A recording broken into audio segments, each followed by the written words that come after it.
Merhaba sevgili akrepler. Özellikle iş hayatınızla ilgili yoğunluk yaşayabileceğiniz bir gündesiniz. Çeşitli seyahatler veya toplantılar yapabilir, iletişim ve haberleşme trafiği içine girebilirsiniz. İşler beklediğinizden de olumlu ilerleyebilir. Bugün 15 Şubat 2015 Pazar, Güneş günündeyiz. Oğlak burcunda ilerleyen ay güne daha ciddi ve kararlı enerjiler veriyor. Tatil günü olmasına rağmen iş ve sorumluluklarımızla ilgilenebiliriz. Aile büyükleri ve ebeveynlerle ilgili konularda öne çıkabilir. Dinlenmek veya eğlenmek yerine evde yapılması gereken işlere konsantre olmamız da mümkün. Kemik, eklem, cilt ve dişlerle ilgili hassasiyetler artabilir.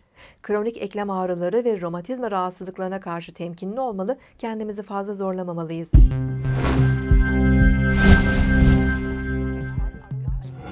yarısı sizin için daha hareketli, keyifli enerjiler taşırken ikinci yarısı biraz